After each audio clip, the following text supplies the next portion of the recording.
जय हिंद साथियों, स्वागत है आपका self study classes Vishwamit Jain YouTube channel और दोस्तों ऐप में।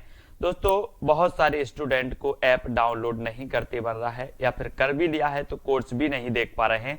तो मैं आज उनको बता दूं कि ये जो सेल्फ स्टडी क्लासेस इस प्रकार से जब आप प्ले स्टोर से करते हैं तो ये आपका वेल जो है आइकन उसमें लगा हुआ है ना। तो इस प्रकार से सेल्फ स्टडी क्लासेस आपको सर्च करना है और ऐसे आइकन में आपको ऐप मिलने वाला है। ठीक है, तो दोस्तों हम देखें कि प्ले स्टोर में आपको इस प्रकार से दिखेगा ये सेल्फ स्टडी क्लासेस। ठीक है, ये प्ले स्टोर में आपको सेल्फ स्टडी क्लासेस का ऐप दिखने वाला है।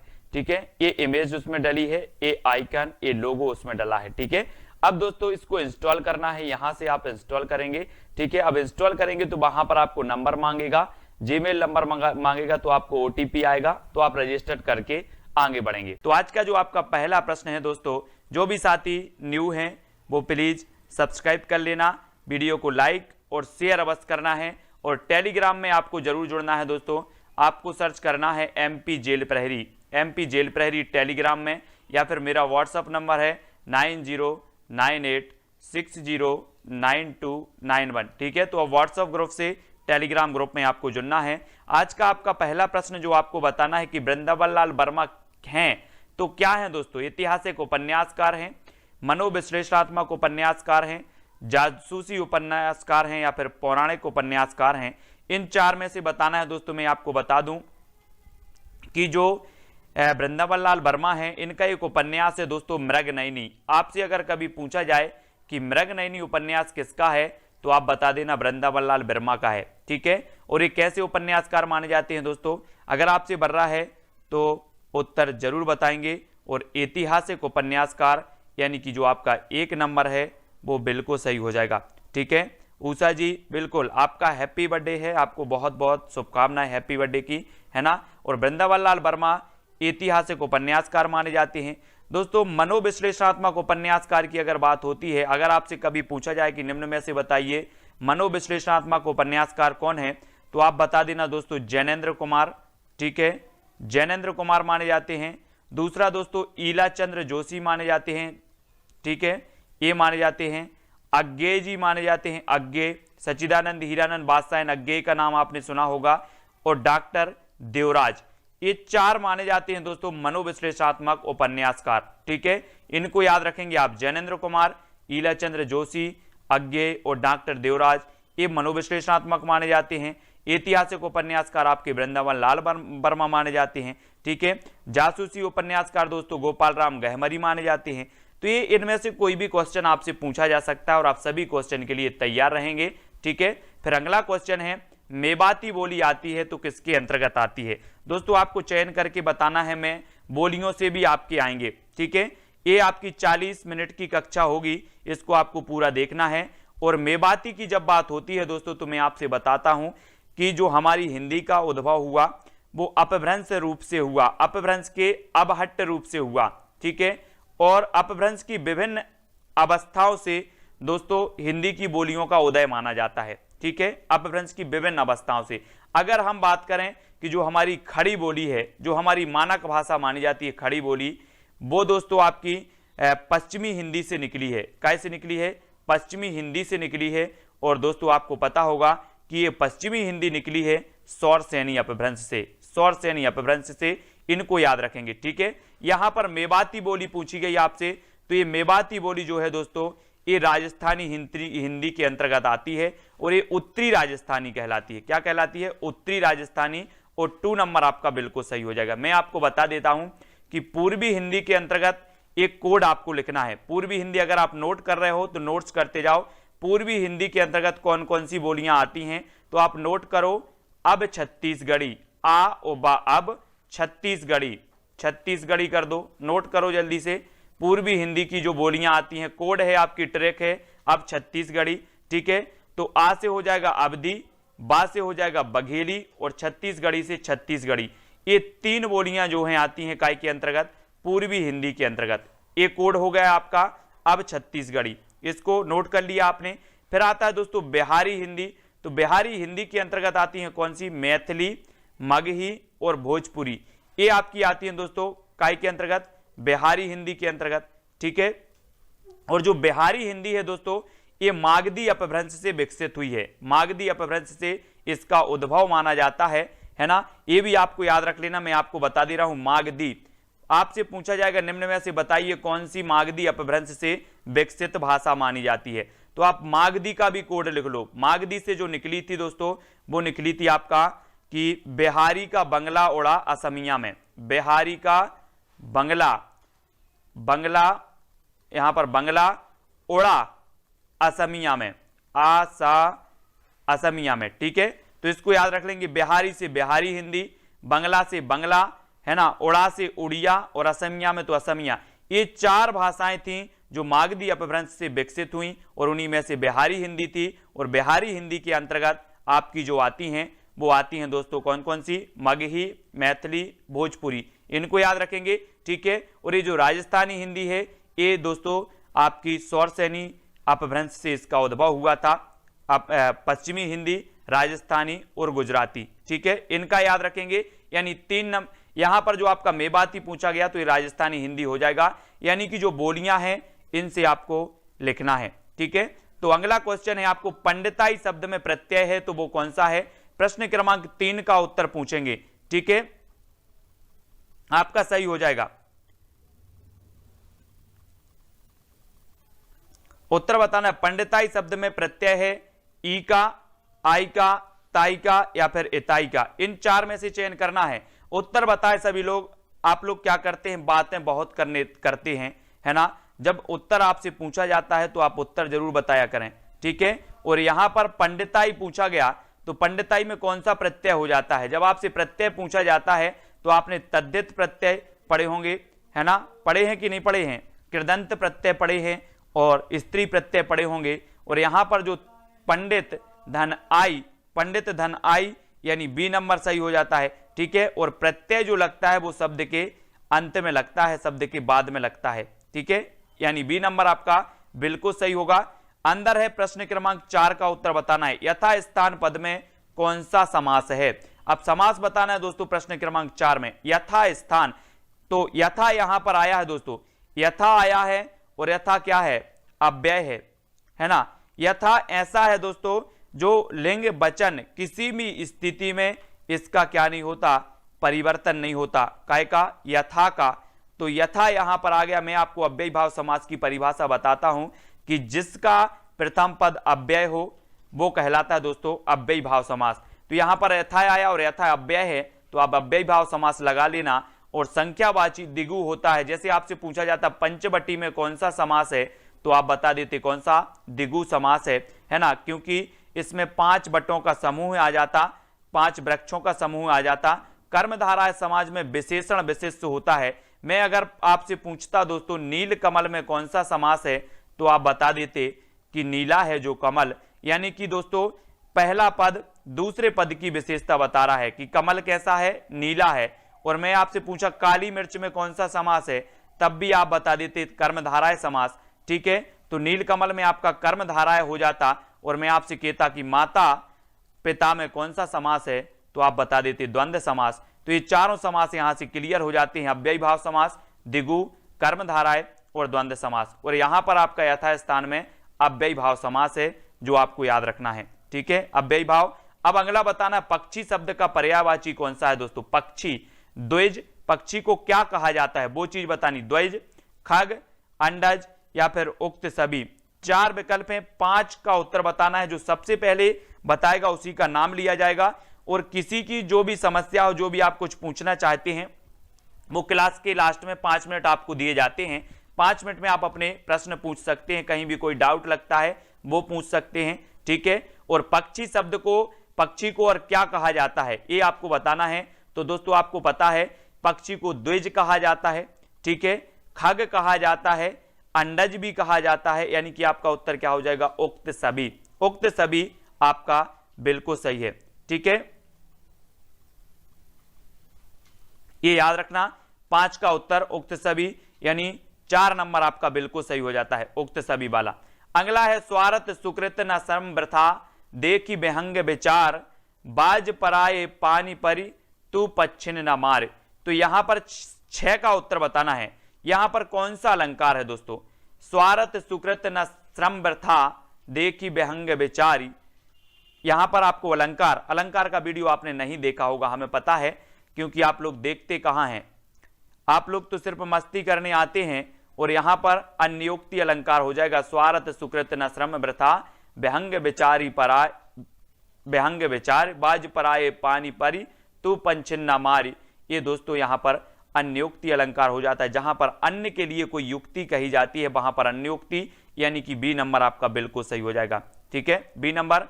नेक्स्ट आपको बताना है शशि का विलोम शब्द क्या है, यानी कि 7 का उत्तर बताना है। तारणी, दिवस, तारे या फिर गगन, सभी लोग बताएंगे उत्तर क्या हो जाएगा। प्रश्न क्रमांक 7 का उत्तर बताना है।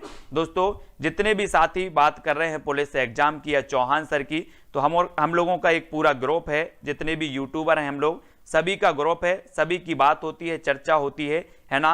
पुलिस एग्जाम के लिए जो आंदोलन चल रहा है उसमें मैं सभी के साथ हूं, है ना। तो अब आगे अपन पढ़ाई करते हैं। ठीक है, तो आपका शशि का विलोम आपको बताना है, 7 का उत्तर बताना है। और शशि का विलोम आपका तरणी है ना, यानी कि जो आपका ए नंबर है वो सही हो जाएगा। दोस्तों तरणी मतलब होता है सूर्य, तरणी मतलब क्या होता है, सूर्य, और शशि मतलब होता है चंद्रमा। तो शशि का विलोम होता है तरणी, है ना, इसको याद रख लेंगे।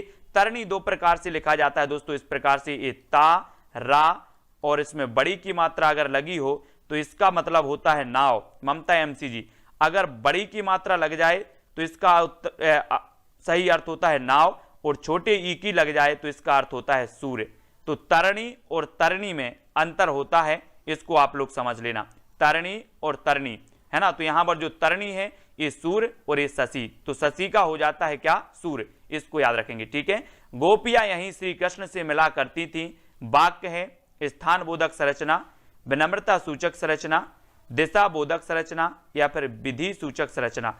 तो गोपियां यहीं श्री कृष्ण से मिला करती थी, ये वाक्य कैसा माना जाता है, यहां मिला करती थी। यहां वाक्य को थोड़ा सा जोर दे के पढ़ना है कि गोपियां श्री कृष्ण से मिला करती थी।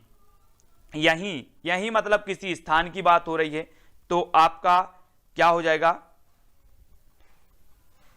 क्या हो जाएगा, स्थान बोधक, स्थान बोधक संरचना यहीं हो रही, मतलब स्थान की बात हो रही है।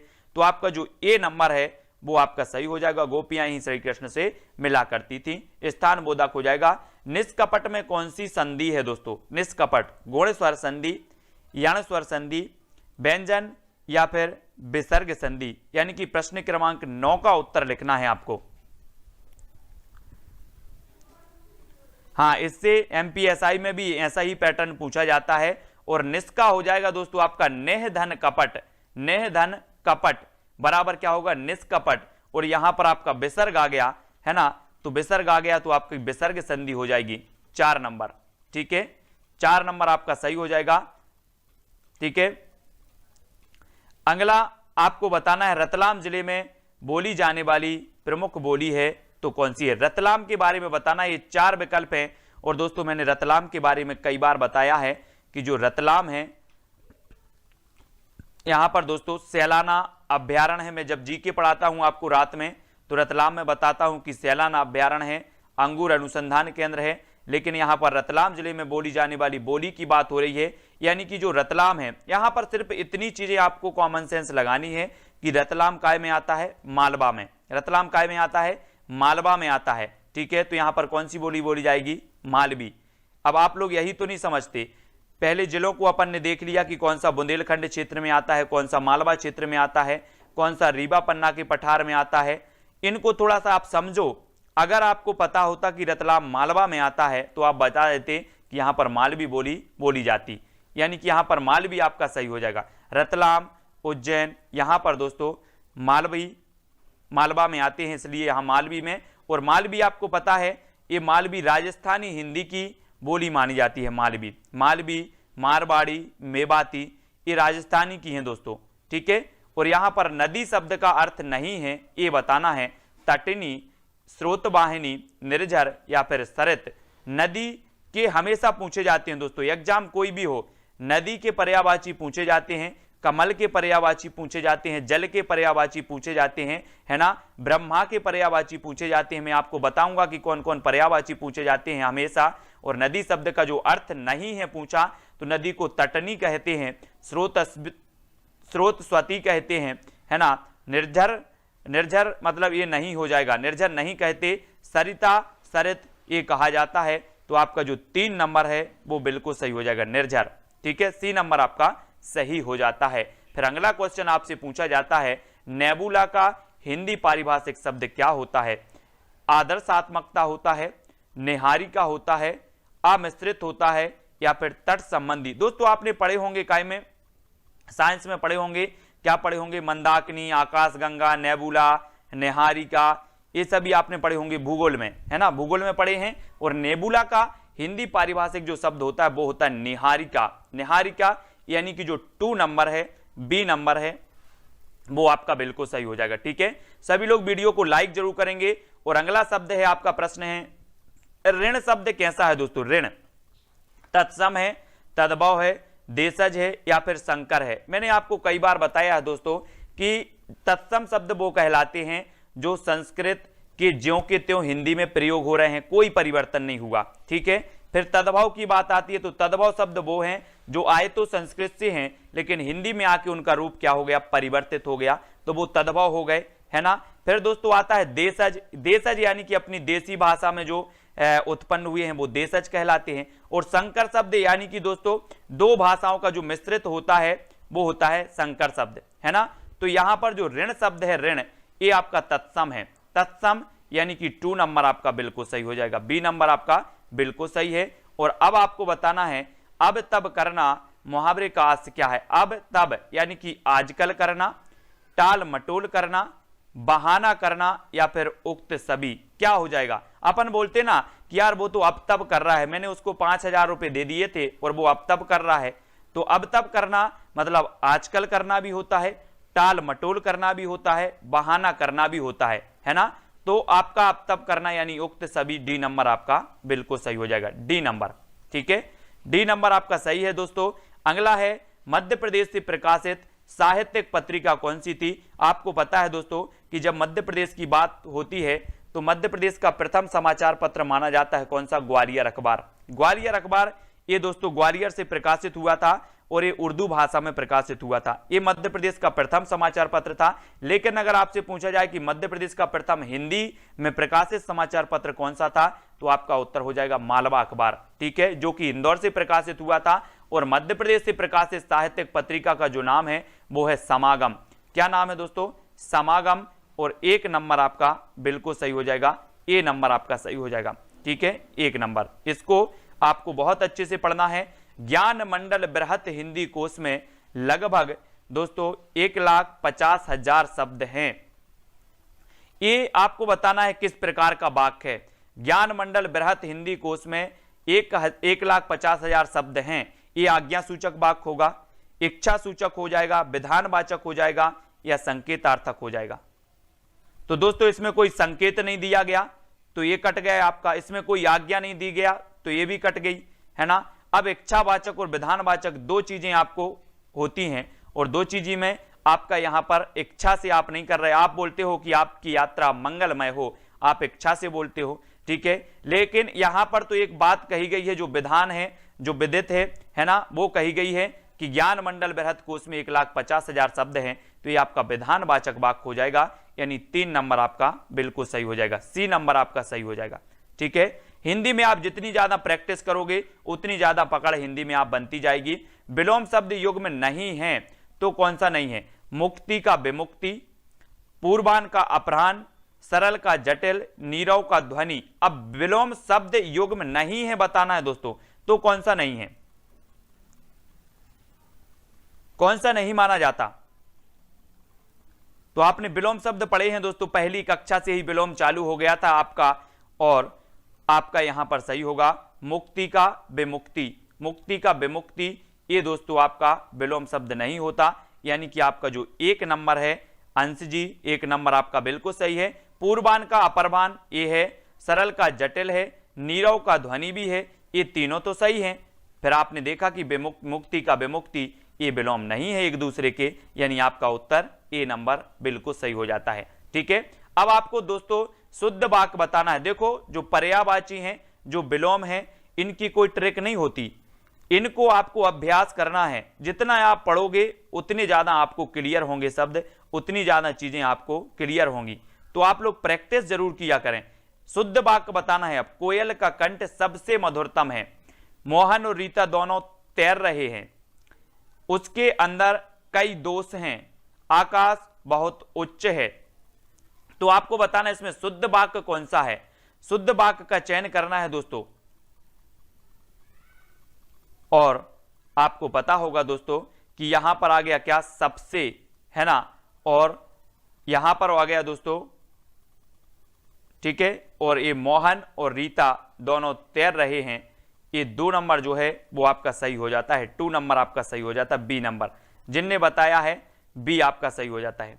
ठीक है, तो ये चीज आपको याद रखनी है कि यहां पर मधुरतम की अगर बात हो, मधुरतम, तो मधुरतम दोस्तों सबसे मधुर ही होता है। मधुर और मधुरतम, यानी कि मधुरतम होता है श्रेष्ठ, अपन बोलते ना मधुर, और मधुर का जब श्रेष्ठ हो जाता है तो उसे मधुरतम कहते हैं, और यहां पर सबसे लगाने की कोई जरूरत थी नहीं, है ना। तो ये भी आपका वाक्य गलत हो जाता है और 2 नंबर आपका सही हो जाता है। ठीक है, 2 नंबर। ये सबसे मधुरतम नहीं आता बेटा, 1 नंबर नहीं आता, क्योंकि मधुरतम होता ही सबसे श्रेष्ठ है ना। मधुर का श्रेष्ठ जो बनता है वो मधुरतम बनता है। ठीक है, और आपको बताना है शुद्ध शब्द कौन सा है, उपर्युक्त, आह्लाद, उन्नति या फिर कृत्यकृत, कौन सा है। प्रश्न क्रमांक 19 का उत्तर सबसे पहले कौन बताता है उसका देख लेते हैं। कौन बता रहा है सबसे पहले 19 का शुद्ध शब्द कौन सा है, और शुद्ध शब्द किसी ने अभी तक नहीं बताया, और आपका जो ना तो आह्लाद है ना उन्नति है ना। संध्या जी साहू बिल्कुल सही है आपका, प्रेम सिंह जी उपर्युक्त आपका 1 नंबर बिल्कुल सही हो जाता है। ठीक है, उपर्युक्त ए नंबर आपका बिल्कुल सही है, ये शुद्ध शब्द माना जाएगा। ठीक है, सबसे पहले बताने वाले 2 ऐसे अपने स्टूडेंट होंगे जिनका मैं नाम लूंगा। ठीक है, समुच्चरित भिन्नार्थक शब्द युग में नहीं है तो कौन सा नहीं है, समुच्चरित और भिन्नार्थक ये शब्द युग में नहीं है तो कौन सा, सुत, सूत, सुवन, सुमन, सुर, सूर, सदा, सर्वता, समुच्चारित भिन्नार्थक शब्द बताना है तो कौन सा नहीं है आपका। देखो सुत, सूत ये समुच्चारित हैं, सुवन, सुमन ये भी समुच्चारित हैं, सुर, सूर ये भी समुच्चारित हैं, सदा और सर्वदा ये आपका समुच्चारित नहीं होगा। यानी कि 4 नंबर आपका 20 का जो उत्तर बताया है वो कौन बताता है, सबसे पहले 20 का चयन करें सभी लोग और उत्तर बताएं। और दोस्तों आपका जो 4 नंबर है वो तो आपका सही हो ही जाएगा, गीतांजलि, है ना, और विक्रम लोधी जी, बहुत बढ़िया, आपके आंसर बिल्कुल सही है। फिर आपको बताना है नी उपसर्ग से बना शब्द कौन सा है, यानी कि प्रश्न क्रमांक 1, निकाय, नीलाभ, निष्काम या फिर निकाय, 4 विकल्प में से चयन करना है हमें, है ना। और उत्तर आपका क्या हो जाएगा, तो नी उपसर्ग पूछा गया है पिंकी मीना जी, और उपसर्ग आपको पता है कि शब्द के प्रारंभ में लगते हैं, है ना, उपसर्ग, और शब्द के अंत में लगते हैं प्रत्यय। ठीक है, ये तो आपको पता है। तो आपको दोस्तों यहां पर हो जाएगा क्या कि ए भी कट जाएगा, ए भी कट जाएगा, ए भी कट जाएगा, और आपका उत्तर होगा विकल्प नंबर 4। ठीक है, 4 नंबर जितेंद्र यादव जी, आशीष जी, 4 नंबर बिल्कुल सही हो जाएगा। फिर आपको बताना है अंगूर खट्टे होना मुहावरे का अर्थ क्या है। प्रश्न क्रमांक 2 में अंगूर खट्टे होना मुहावरे का अर्थ हमें बताना है, और सौरभ सक्सेना जी प्रश्न क्रमांक 2 का अंगूर खट्टे होना, इसका सही आंसर क्या हो जाएगा। 4 विकल्प है हमारे सामने, मृत्यु निकट आना, कोई वस्तु ना मिलने पर उसका दोष निकालना, एक ही स्थान पर पड़े रहना या फिर देने से साफ मना कर देना। तो इसमें से हमने चयन किया है, और अमृता गौतम 2 का जो आंसर आपका हो जाएगा वो हो जाएगा कोई वस्तु ना मिलने पर उसका दोष निकालना, ये आपका अंगूर खट्टे होना, है ना, बी नंबर आपका बिल्कुल सही हो जाता है। ठीक है, इसको याद रखेंगे। प्रतीक्षा जी नेक्स्ट बताना है यथावत का शुद्ध रूप निम्न में से कौन सा है। यथावत हमने देखा था कि दोस्तों यथासंभव या फिर यथाशक्ति अगर आता है तो अव्ययी भाव समास होता है। लेकिन यथावत का शुद्ध रूप पूछा गया, यानी कि यथावत लिखा कैसे जाता है ये हमें बतानी है, तब आपका बिल्कुल सही आंसर क्या हो जाएगा, राधिका जी। यानी कि प्रश्न क्रमांक आपका तीसरा है। और यथावत जो लिखा जाता है दोस्तों वो कैसा लिखा जाता है, ये यथावत लिखा यानी कि गलत हो गया, ये यथवत लिखा ये भी गलत हो गया, ये भी गलत हो गया। और उत्तर आपका जो हो जाएगा आर के वर्मा जी क्या हो जाएगा 2 नंबर, है ना, 2 नंबर यथावत, बी नंबर बिल्कुल सही हो जाएगा। ठीक है, बी। और अगला क्वेश्चन है पंचवटी में कौन सा समास है। पंचवटी यानी कि 4 का उत्तर बताना है। पंचवटी मैंने आपको बताया भी था संदीप जी, क्या बताया था कि 5 बटों का समूह, यानी कि 5 वृक्षों का समूह। ठीक है, इसको याद रख लेंगे, है ना। आर श्री जल्दी से बताना है 4 का उत्तर क्या होता है। और सभी लोग अगर पढ़ने में ध्यान देंगे तो बड़ा मजा आएगा दोस्तों। नाम तो मैं आपको सबसे लास्ट में सभी के नाम लूंगा, आप चिंता ना करें। और पंचवटी में जो समास है वो आपका हो जाएगा दोस्तों द्विगु समास। द्विगु समास यानी कि 4 नंबर, यानी कि दोस्तों यहां पर पंच आ रहा है और ये पंच क्या है, संख्यावाची है ना। और 5 बटों का समूह है तो हो जाता है द्विगु समास। लेकिन यहां पर अगर आपसे पूछा जाता दशानन में कौन सा समास है, तो दशानन यानी कि 10 है मुख्य जिसके, तो आपके सही हो जाता बहुब्रीहि समास। वहां पर भी 10 आ रहा था संख्यावाची, लेकिन बहुब्रीहि समास होता। लेकिन दोस्तों यहां पर आपका द्विगु है, बहुब्रीहि समास हो जाता आपका दशानन में। ठीक है, माता पिता में आपका द्वंद्व समास होता और नील कमल में आपका कर्मधारय समास हो जाता। मतलब पहला पद दूसरे पद की अगर विशेषता बताए तो वहां पर आपका क्या हो जाता है, कर्मधारय समास हो जाता है। फिर आपसे पूछा जाता है कि आ उपसर्ग से बना शब्द कौन सा है। आ, बड़ा आ यहां पर दिख रहा होगा, इससे कौन सा शब्द जो है उपसर्ग बना है, अमर्त, अवरण, आवरण या फिर अकारण। यानी कि प्रश्न क्रमांक 5 का उत्तर बताना है। किरण गुप्ता जी, नेहा जी 5 का उत्तर सभी लोग बताएंगे और आपका बिल्कुल सही आंसर होगा कि अमर्त तो है नहीं, आवरण तो है नहीं, 2 तो आपके कट गए, और आकरण भी अकारण भी नहीं है, तो आ उपसर्ग आपका क्या हो जाता है, आ अलग है, भरण अलग है ना। तो 3 नंबर सी नंबर आपका बिल्कुल सही हो जाता है, सी नंबर राजेश जी। ठीक है, आवरण आपका बिल्कुल सही है। कमान का कौन सा सही विलोम है दोस्तों, कमान। आप लोग बोलते कि मैं कमान संभाल रहा हूं, मैं कमान संभाल रहा हूं सर, तो आप लोग कमान संभालो, और मैं पढ़ा रहा हूं आप लोगों को एसपीजी।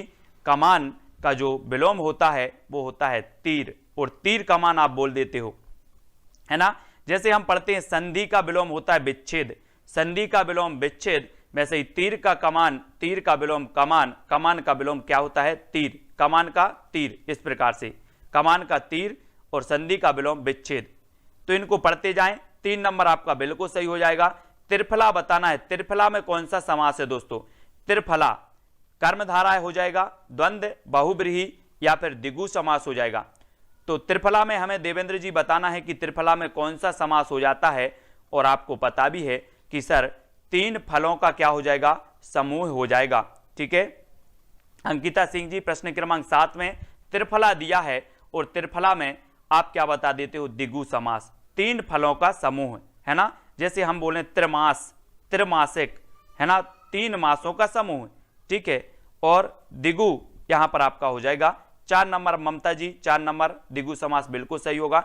भक्ति रस का स्थायी भाव क्या होता है दोस्तों, भक्ति रस, मैंने आपको कई बार बताया है कि रस संप्रदाय सबसे प्राचीन संप्रदाय माना जाता है। ठीक है, अब सबसे प्राचीन जो संप्रदाय रस संप्रदाय, इसके प्रवर्तक कौन माने जाते हैं, तो भरत मुनि माने जाते हैं। सबसे प्राचीन संप्रदाय भरत मुनि ने दिया है, और उन्होंने दोस्तों सबसे पहले 8 रसों की चर्चा की है अपने दोस्तों ग्रंथ में। ठीक है, नाट्यशास्त्र, नाट्यशास्त्र इनका ग्रंथ है, सोनू मीना जी, किसका, भरत मुनि का, और उसमें 8 रसों की चर्चा की है। और यहां पर भक्ति रस का स्थायी भाव आपसे पूछा गया है, तो विश्वास है, ईश्वर विषयक रति है, समर्पण है, या फिर आस्था है। और दोस्तों आपको पता है कि भरत मुनि ने शांत रस नहीं माना, और आगे चल के शांत रस भी रस की श्रेणी में आया, और रसों की कुल संख्या 9 हो गई, और फिर भक्ति रस और श्रृंगार रस आ गया। और यहां पर ईश्वर विषयक जो रति होता है, रति मतलब प्रेम, इस ईश्वर विषयक जो प्रेम होता है, भक्ति होती है, वो भक्ति रस के अंतर्गत आता है। दोस्तों आपको पता है कि मीराबाई ने जो भक्ति की थी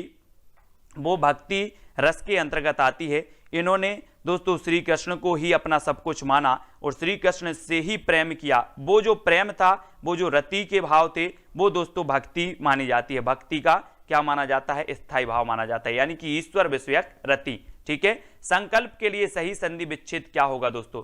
आपको मैंने कई बार बताया है, ट्रिक भी बताया है कि अगर ऊपर बिंदी आ जाए, पहले शब्द के ऊपर बिंदी आ जाए, है ना, अम्म की, तो आप बता देना डायरेक्ट व्यंजन संधि, कोई ऑप्शन नहीं, व्यंजन संधि आपका सही हो जाएगा। लेकिन यहां पर आपसे क्या पूछ लिया गया? विच्छेद पूछ लिया गया, तो आप विच्छेद क्या बताओगे? समधन कल्प, है ना, समधन कल्प, यानी कि आपका जो एक नंबर है समधन कल्प बिल्कुल सही हो जाता है। आप सी ई नहीं लगाना, इस भी काट दो, ए भी काट दो, ए भी काट दो, समधन कल्प आपके ए नंबर बिल्कुल सही होगा और आपकी हो जाएगी व्यंजन संधि। ठीक है, ये याद रखना। नेक्स्ट है दोस्तों, किंकर के लिए सही संधि विच्छेद को चुनिए। किंकर, और किंकर में फिर से आपका आ गया दोस्तों, क्या आ गया? बिंदी आ गई किंकर में, तो फिर से आप क्या लगाओगे? व्यंजन संधि लगाओगे।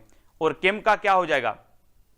किम यहां है, किमकर, तो आपका किन नहीं होगा, ना किम होगा, है ना, और दोस्तों ना आपका किम धन कण होगा, तो कौन सा उत्तर हो जाएगा? प्रश्न क्रमांक 10 में उषा जी, जितेंद्र जी, प्रश्न क्रमांक 10 में बताना है, और 10 में आपका सही हो जाता है किंकर, और किंकर का होता है दोस्तों, क्या होता है? किम धन कर, किम धन कर बराबर होती है आपकी व्यंजन संधि। एक ट्रिक याद रख लेना कि इस प्रकार से अगर पहले ही शब्द में बिंदी आ जाए तो आप व्यंजन संधि आंखें बंद करके लगा देना। इस प्रकार से संकल्प में पहले शब्द में बिंदी आ गई तो व्यंजन संधि आंखें बंद करके लगा देना। ठीक है, फिर लक्षण का शुद्ध रूप बताना है, कौन सा है? लक्षण, लाचन, लाचन या फिर लक्षण। तो लक्षण का शुद्ध रूप हमें चयन करके बताना है। तब यहां पर पायल राय जी, प्रश्न क्रमांक 11 का जो राइट आंसर हो जाता है वो क्या हो जाता है?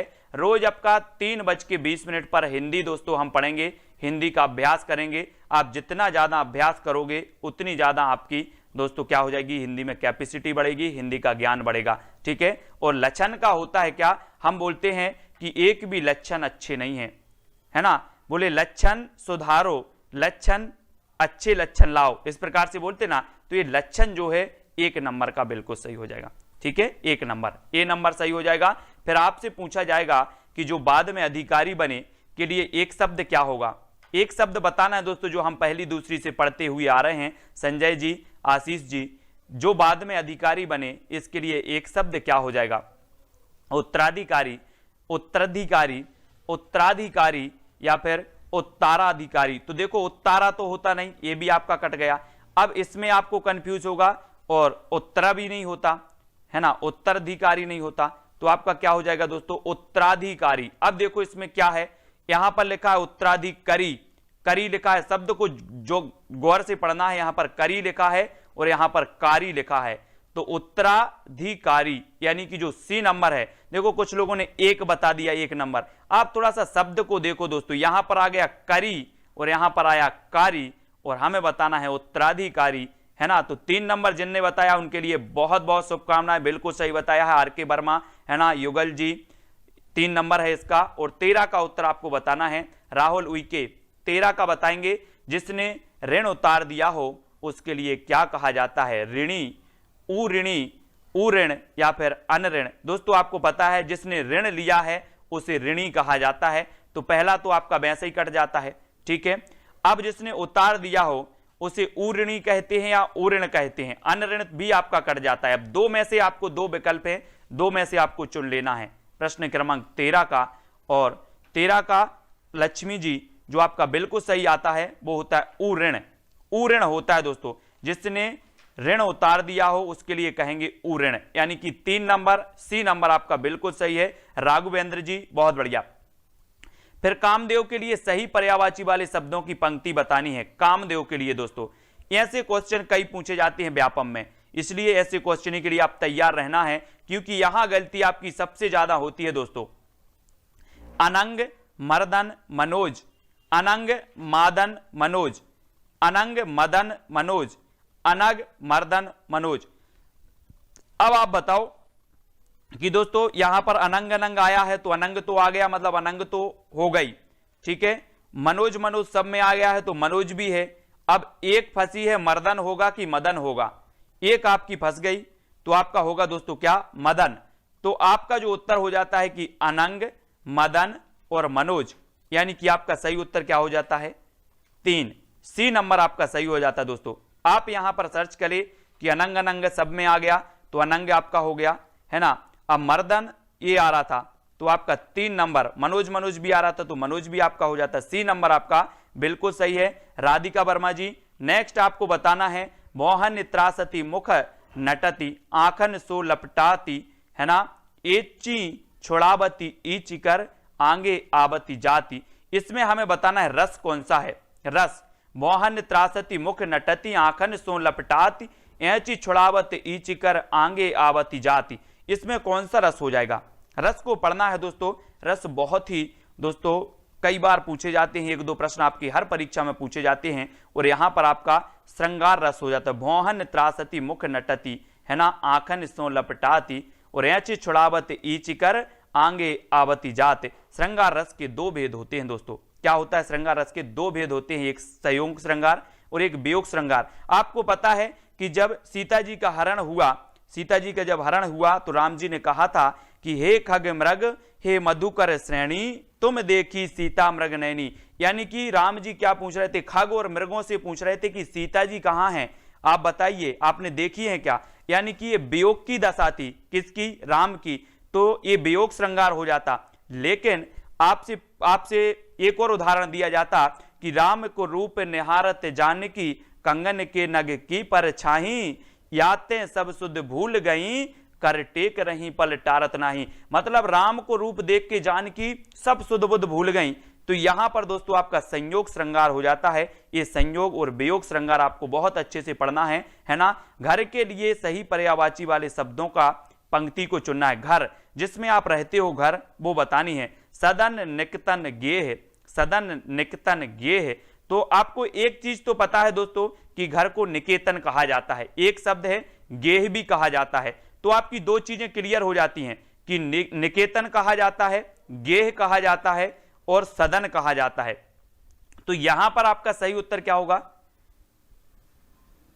तो ये जो आपका 2 नंबर है, सदन कहा जाता है घर को, निकेतन कहा जाता है घर को, गेह भी कहा जाता है घर को, यानी कि घर के पर्यायवाची सदन भी हो जाएगा, निकेतन भी हो जाएगा और गेह भी हो जाएंगे। ठीक है, यानी जो 2 नंबर है आपका बी नंबर वो बिल्कुल सही हो जाएगा। ठीक है, बी नंबर। दोस्तों मैं आपसे बोल रहा हूं कि आप प्रैक्टिस करें, जितनी ज्यादा प्रैक्टिस करेंगे हिंदी में उतना ज्यादा आपकी हिंदी में पकड़ आएगी।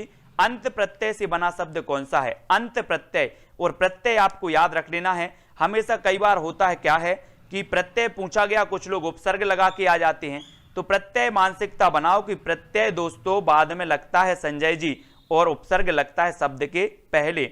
और यहां पर अंत प्रत्यय से बना शब्द बताना है तो दोस्तों अंत से क्या हो जाएगा, अंतः नहीं होगा, है ना, अंतरंग नहीं होगा, अंतिम नहीं होगा, इसमें कोई अंत प्रत्यय नहीं आ रहा। रटंत में कर दो तो रट धन अंत बराबर हो जाता है रटंत, रटंत। तो दोस्तों रट एक शब्द है, अंत भी आपका प्रत्यय हो जाएगा, यानी कि डी नंबर आपका बिल्कुल सही हो जाएगा रटंत, है ना। आप रटंत लेते हो तो अंत में उच्चारण होता अंत, अंत, है ना, तो इस पे रटंत आपका सही होगा।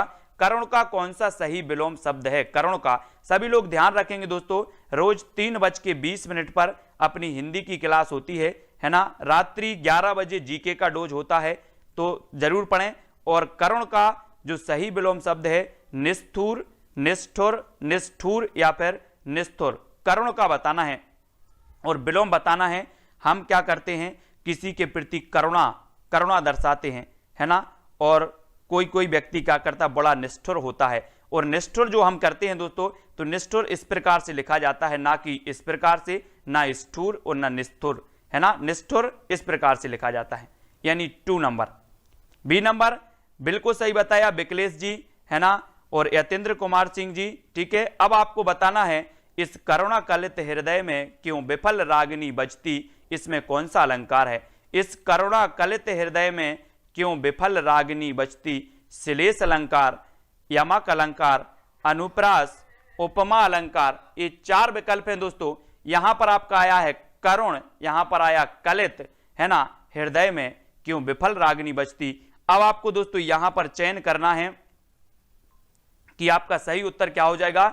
और 19 का आपका सही होगा अनुप्रास। मैंने आपको अनुप्रास कई बार पढ़ाया है दोस्तों कि जब हम अनुप्रास पढ़ते हैं तो एक ही वर्ण की अगर बार बार आवृत्ति होती है, एक ही वर्ण की बार बार आवृत्ति हो जाए तो अनुप्रास अलंकार हो जाता है। और यहां पर का और का वर्ण की क्या हो गई, बार बार आवृत्ति हो गई, तो हमने लगा दिया अनुप्रास अलंकार। ठीक है, जो सभी से बना होगा सभी ने बिल्कुल सही बताया है। फिर आपका दोस्तों लास्ट क्वेश्चन है आज का कि देख दोपहरी घाम की छाहो चाहत छां है में कौन सा अलंकार है। देखी दोपहरी घाम की छाहो चाहती छां है, इसमें बताना है कौन सी श्लेष अलंकार, यमक अलंकार, अनुप्रास अलंकार या फिर उपमा अलंकार। मैंने दोस्तों आपको अलंकार का वीडियो दिया है ना, वीडियो दिया है, आपने शायद अलंकार नहीं देखा होगा लेकिन जरूर देखें। अजय यादव, राहुल उइके जी, इसमें आपका हो जाएगा कौन सा, अनुप्रास फिर हो जाएगा।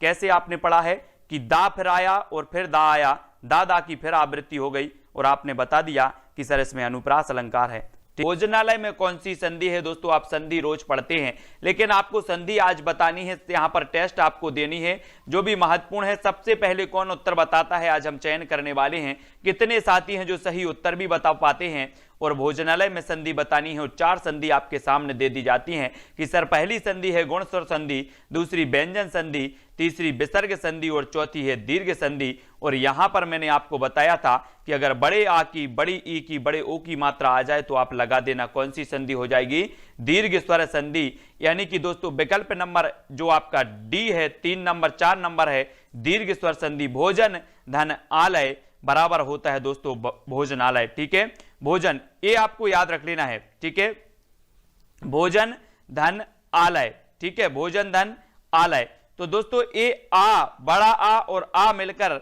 दोस्तों आपका क्या बन रहा है, आ बन रहा है। ठीक है, इसको याद रखेंगे। और यहां पर समान स्वरों का मेल हो रहा है तो आपका क्या होता है, समान स्वरों का मेल हो रहा है तो दीर्घ स्वर संधि हो जाती है। दीर्घ स्वर संधि में दोस्तों समान स्वरों का मेल होता है और यहां पर दीर्घ स्वर संधि आपकी बिल्कुल सही हो जाती है। फिर आपसे पूछा जाता है पौराणिक शब्द में कौन सा प्रत्यय है, पौराणिक बतानी है, यानी कि प्रश्न क्रमांक 2 का उत्तर चयन करना है। और दोस्तों मैंने आपको कई बार प्रत्यय पढ़ाया है कि जो प्रत्यय होता है वो शब्द के बाद में लगता है, उपसर्ग जो होता है वो शब्द के पहले लगता है। और आपने कई बार पढ़ा है, पहली से पढ़ते आ रहे हैं कि सर प्रत्यय और उपसर्ग तो हमसे बनते हैं। ठीक है, उपसर्ग आपको याद करनी है कि उपसर्ग होते कौन कौन से हैं, प्रत्यय भी आपको याद करनी है। ठीक है, तो यहां पर पौराणिक शब्द में प्रत्यय बताना है तो यहां पर ऋक होता नहीं कोई प्रत्यय, का भी नहीं होगा, आणिक भी नहीं होगा। तो आपको बताना है कि पुराण में, अगर पुराण में आप दोस्तों प्लस एक प्रत्यय कर दो तो आपका बन जाता है पौराणिक और आपका प्रत्यय हो जाता है 1 नंबर। ठीक है, ए नंबर आपका बिल्कुल सही हो जाएगा, एक प्रत्यय आपका सही हो जाएगा। ठीक है सोनू जी, अगला क्वेश्चन आपका बताना है कि मानस सलिल सुधा प्रतिपाली जियई की लवण पयोधि मराली। इस पंक्ति में कौन सा अलंकार है, मानस सलिल सुधा प्रतिपाली जियई की लवण पयोधि मराली। ये प्रश्न क्रमांक 3 अन्योक्ति अलंकार हो जाएगा, सहोक्ति है, वक्रोक्ति है या अतिशयोक्ति अलंकार है। तो यहां पर चयन करना है प्रश्न क्रमांक 3 में और 3 का आपका बिल्कुल सही आंसर हो जाएगा वक्रोक्ति अलंकार। वक्रोक्ति अलंकार यानी कि 3 नंबर, प्रतिपाली जियल की लवण पयोधि मराली। ठीक है, 3 नंबर आपका बिल्कुल सही आंसर हो जाएगा। इसमें आपको याद रख लेना है दोस्तों, मैंने आपको वक्रोक्ति बताया था कि जहां पर जानबूझकर क्या लगाया जाए, उल्टा अर्थ लगाया जाए, वहां पर आपका वक्रोक्ति अलंकार हो जाता है और यहां पर आपका वक्रोक्ति अलंकार ही हो जाएगा। यानी कि जिन्होंने 3 नंबर बताया है, सी नंबर बताया है किशन जी, उनका आंसर बिल्कुल सही हो जाएगा। अनिल लांगर जी बिल्कुल सही है। फिर आपको बताना है कि विग्रह का विलोम शब्द कौन सा है, विग्रह का विलोम बताना है। आप लोग पढ़ते हो कि सर समास विग्रह है ना, अनुग्रह, ग्रह, संधि, अपूर्णता, तो विग्रह का विलोम क्या हो जाएगा। यहां पर ये 4 विकल्प हैं। आप तो बोलोगे सर मैं तो विलोम तो बचपन से पढ़ते आ रहे हैं, क्या बात कर रहे हैं आप, विलोम नहीं बनेगा क्या हमसे। तो बता दो जरा उत्तर, प्रश्न क्रमांक 4 का विग्रह का विलोम क्या हो जाएगा। और जो विग्रह का विलोम कौन सबसे पहले बताता है प्रश्न क्रमांक 4 में, वो भी मैं आज देखने वाला हूं, टेस्ट करने वाला हूं। और यहां पर आपका क्या दिया है दोस्तों, यहां पर संधि नहीं होना था, यहां पर होना था आपका समास, है ना। तो ये भी आपको याद रख लेना है। और समास में क्या, संधि का जो होता है वो विच्छेद होता है ना, संधि का विपरीत हो जाता है विच्छेद और समास का विपरीत होता है विग्रह। ठीक है, तो ये भी आपको याद रख लेना है। अगर पूछा जाए कि संधि का विलोम क्या है तो आप बता देना विच्छेद, और समास का, विग्रह का अगर पूछा जाए तो समास हो जाएगा। ठीक है, इसको भी आपको याद रख लेना है। तो यहां पर आपका 3 नंबर जो है वो बिल्कुल सही हो जाएगा, सी नंबर आपका सही होगा। ठीक है, इसको भी आपको याद रख लेना है। ठीक है, अगला क्वेश्चन बताना है शब्द द्विज शब्द का अर्थ क्या है, नहीं है तो कौन सा नहीं है ना। वैसे दोस्तों आपको पता है कि संधि का मतलब क्या होता है, मेल करना, और विग्रह का मतलब होता है अलग अलग करना, तो इसका ए भी हो जाएगा। ठीक है, ए भी आपको याद रख लेना है ना। और द्विज शब्द का अर्थ बताना है, जैसे विच्छेद का हम शब्द को विच्छेद कर देते हैं, संधि से मेल हो जाता है, लेकिन जब विग्रह और जैसे शब्द पूछे जाते हैं वैसा ही आपको विलोम बताना है ना, तो ये याद रखना है। द्विज शब्द का अर्थ नहीं है तो क्या नहीं है, दांत, चंद्रमा, कपूर या फिर पक्षी, ये बतानी है। और यहां पर आपका सही है कि जो द्विज मतलब दांत को बोलते हैं, चंद्रमा को बोलते हैं, कपूर को बोलते हैं या फिर पक्षी को बोलते हैं। तो द्विज किसे कहा जाता है, द्विज, और द्विज बताना है। संधि विग्रह नहीं होता, संधि विच्छेद होता है पिंकी मीना जी। और कपूर आपका सही होगा, कपूर। द्विज शब्द का अर्थ होता नहीं है तो वो नहीं है कपूर, यानी 3 नंबर, कपूर सही होगा। दांत आपका सही है द्विज का, चंद्रमा भी आपका सही है, पक्षी को भी द्विज बोला जाता है। ठीक है, तो ये जो 3 नंबर है, 3 नंबर अमन जी, 3 नंबर आपका बिल्कुल सही हो जाएगा, कपूर, ये द्विज का अर्थ नहीं होता। फिर आपको बताना है घी खिचड़ी होना मुहावरे का आज से क्या है। मुहावरे भी आपने पढ़े हैं, बहुत सारे मुहावरे पढ़े हैं, और घी खिचड़ी होना इस मुहावरे का अर्थ क्या होता है पीयूष जी, बहुत लाभ होना, प्रगाढ़ प्रेम होना, लजीज भोजन करना, या फिर उक्त सभी मुहावरे हम पढ़ते हैं, है ना। क्या पढ़ते हैं, मुहावरे सभी लोगों ने पढ़ी हैं, लोकोक्ति भी सभी लोगों ने पढ़ी हैं, और घी खिचड़ी होना यहां आपसे पूछ लिया गया तो आपका उत्तर होगा प्रगाढ़ प्रेम होना। आपको पता है कि घी का और खिचड़ी बहुत ही संबंध होता है दोस्तों, बहुत ही प्यारा संबंध होता है इनका। इस मुहावरे का अर्थ होता है घी खिचड़ी होने का प्रगाढ़ प्रेम होना, है ना। प्रेम कैसा होना, बहुत ही कैसा होना, प्रगाढ़ गहरा प्रेम, है ना, वो कहलाता है घी खिचड़ी होना। यानी जो बी नंबर है, 2 नंबर है, वो आपका बिल्कुल सही हो जाएगा। ठीक है, बी नंबर मुहावरे का प्रगाढ़ प्रेम होना, ये बिल्कुल सही है। फिर आपको बताना है कि दोस्तों वायोलेशन का हिंदी अर्थ बताना है, क्या हो जाएगा, बैगनी रंग बताएगा, अहिंसा, प्रतिहिंसा या फिर अतिक्रमण। यानी कि प्रश्न क्रमांक 7 का आंसर का चयन करना है। 7 का क्या होगा,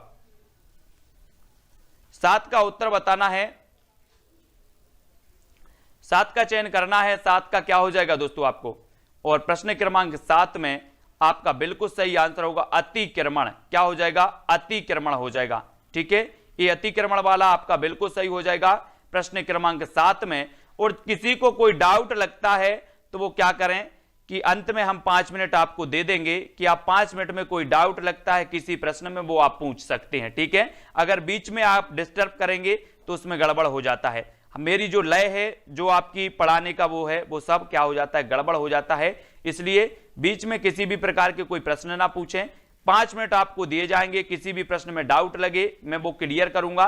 ठीक है, भिलासी बोली किस जनजातीय समूह से संबंधित होती है, भील, कोरकू, गोंड या फिर बैगा, ये बतानी है। यानी कि प्रश्न क्रमांक 8 में भिलासी बोली किस जनजातीय समूह से संबंधित है।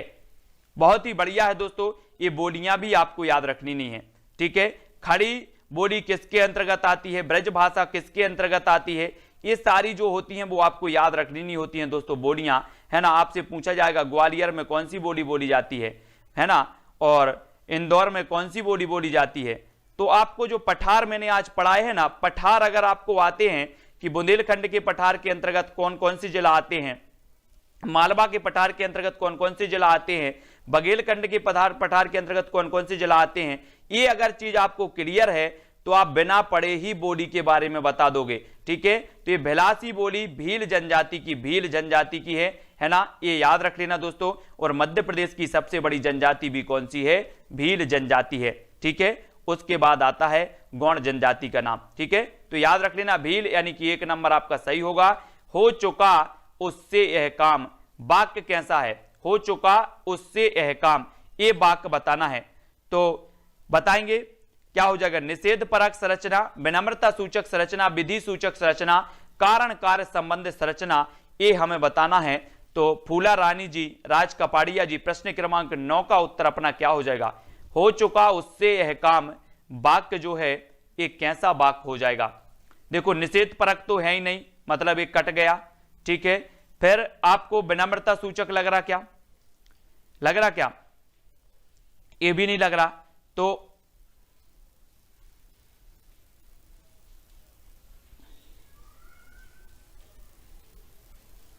हो चुका उससे यह काम,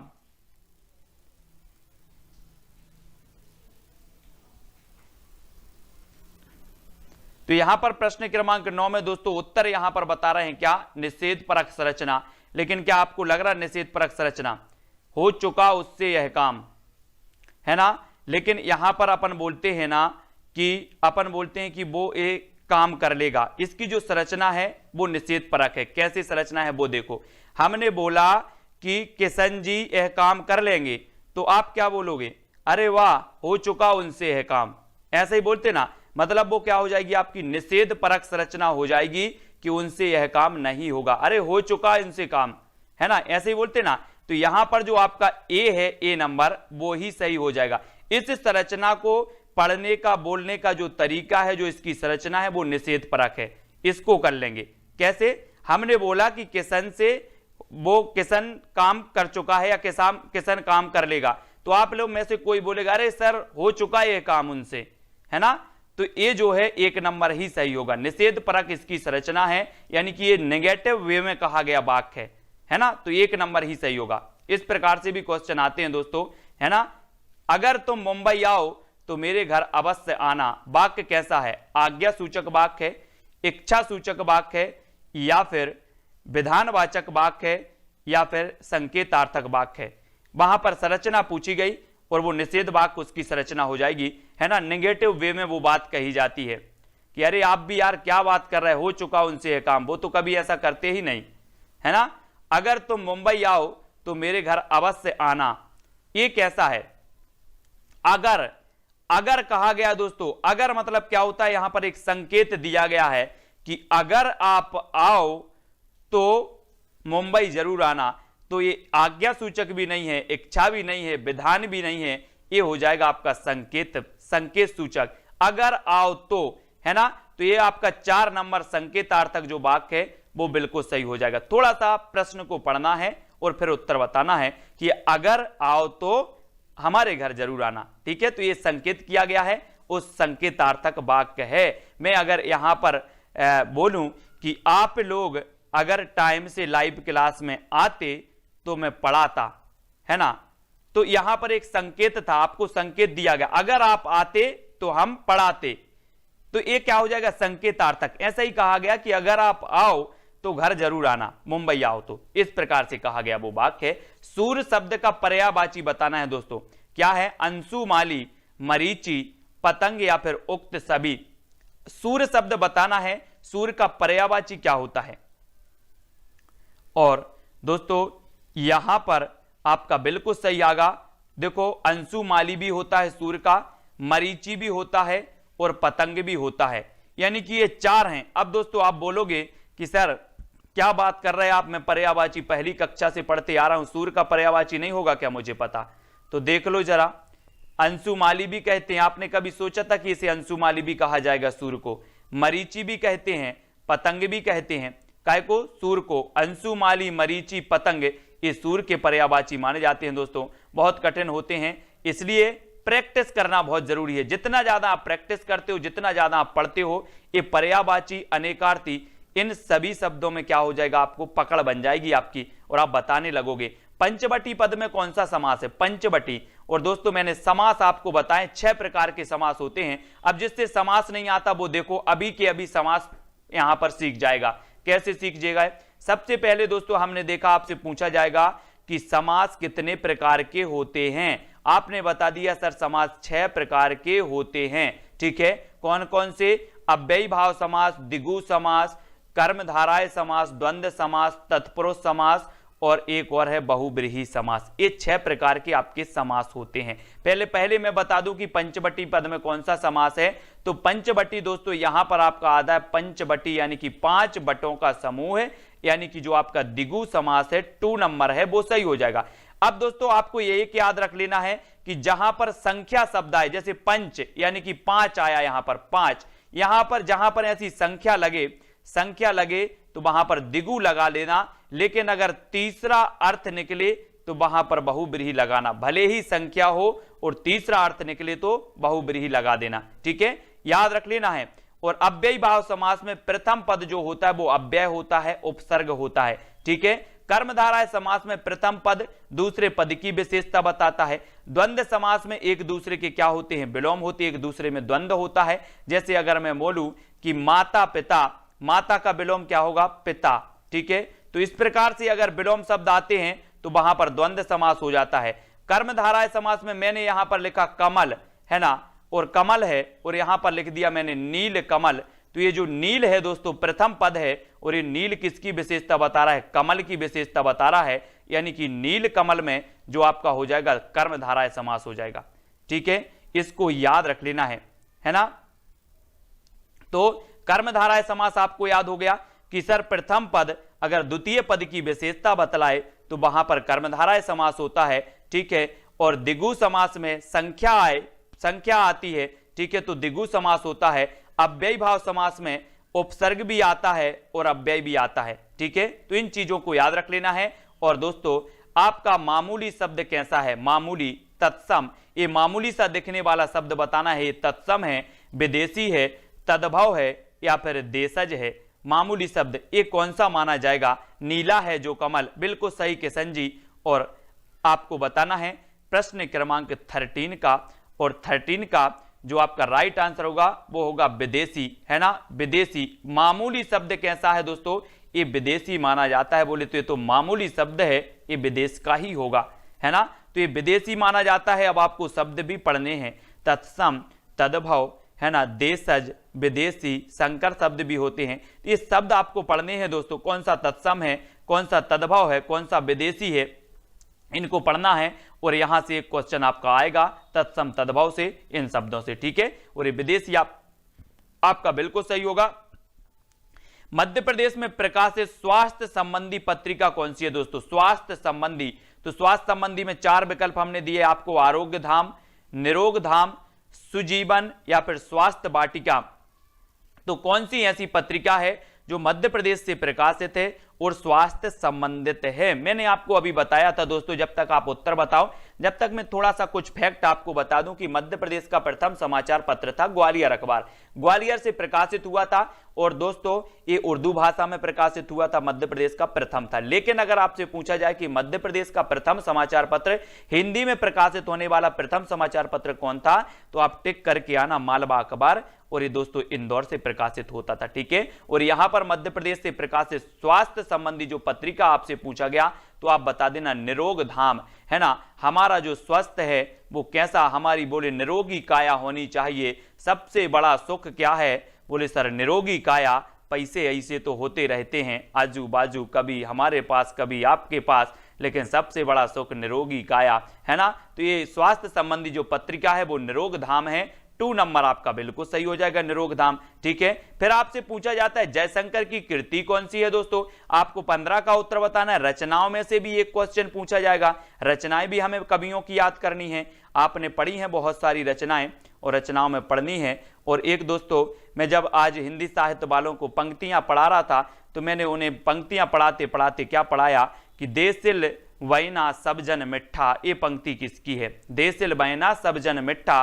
बोले सर ये विद्यापति की है। और कैसे याद किया कि मिठा आया है, तो मिठा मिठा जो बोलते हैं जिनमें विद्या होती है, जिनमें विद्या होती है वो मिठा मिठा बोलते हैं। और मैंने उन्हें बताया कि मिठा मिठा बोल थारो काय बेगेड़े, काय बेगेड़े थारो काय बेगेड़े। और यहां पर दोस्तों जयशंकर प्रसाद दिया है, और जयशंकर प्रसाद आपको पता होगा कि ये छायावाद के प्रवर्तक माने जाते हैं हिंदी साहित्य में। ठीक है, हिंदी साहित्य में आपको पता होगा इनकी प्रसाद की कृति आंसू भी है, चंद्रगुप्त की भी है, स्कंदगुप्त भी है, और इनकी सबसे श्रेष्ठ कृति मानी जाती है दोस्तों कामायनी। अब दोस्तों सर बोले, बहुत सारे स्टूडेंट बोले सर कामायनी को कैसे याद करें। कामायनी को याद करें, मैं बताता हूं कामायनी को कैसे याद करना है। बोले कामायनी किसकी रचना है, तो मैंने कहा कि आप कामना करने जाते हो किसके पास, शंकर जी के पास, कि शंकर भगवान जेल प्रहरी का एग्जाम पास करवा देना, 5 नारियल चढ़ाएंगे। क्या करने जाते हो, कामना करने जाते हो, तो कामना से कामायनी, और किसके पास जाते हो, शंकर जी के पास जाते हो, तो कामायनी रचना किसकी हो जाएगी। बोले सर जयशंकर प्रसाद की। मैंने कहा याद हो गया कि हाँ याद हो गया, कामायनी जयशंकर प्रसाद की। ऐसे ही रचना भी आपको मैं पूरी याद करवा दूंगा। और यहां पर आंसू हो, चंद्रगुप्त हो, स्कंदगुप्त हो, कामायनी हो, लहर हो, झरना हो, उर्वशी हो। उर्वशी 2 लोगों की रचनाएं हैं, 2 कवियों की रचना है दोस्तों। एक आपके दिनकर जी की भी रचना उर्वशी है, एक जयशंकर प्रसाद की भी रचना उर्वशी है, याद रख लेना। फिर आपसे पूछा जाता है छत्तीसगढ़ में बोली जाने वाली जो बोली है वो कौन सी है दोस्तों। उपर्युक्त में से कोई नहीं, सबसे पहले दे दिया है आपको। फिर आप पहाड़ी हिंदी के अंतर्गत, पूर्वी हिंदी के अंतर्गत, पश्चिमी हिंदी के अंतर्गत जो छत्तीसगढ़ी बोली है ये बताना है किसके अंतर्गत आती है। यहां पर क्वेश्चन थोड़ा सा गड़बड़ हो गया। छत्तीसगढ़ी बोली किस के अंतर्गत आती है, पूर्वी हिंदी, पश्चिमी हिंदी या फिर पहाड़ी हिंदी के अंतर्गत। ऐसे ही क्वेश्चन आपसे पूछे जाते हैं दोस्तों, कैसे याद रखना है। अब आपसे पूछा कि छत्तीसगढ़ी किस हिंदी के अंतर्गत आती है, तो मैंने कहा कि पूर्वी हिंदी के अंतर्गत आती है। किसके अंतर्गत, पूर्वी हिंदी। अब बोले सर इस पूर्वी हिंदी को कैसे याद करें, तो मैंने कहा रुक जाओ मैं आपको बताता हूं। यहां से आप लगा दो आ, यहां पर लगा दो अब, और यहां पर लिख दो छत्तीसगढ़ी, है ना। यहां पर क्या लिख दो, छत्तीसगढ़ी लिख दो, तो मैंने लिख दिया। अब बोले सर क्या करें, तो मैंने कहा आ से हो गया अवधी, बा से हो गया बघेली, छत्तीसगढ़ी से हो गया छत्तीसगढ़ी।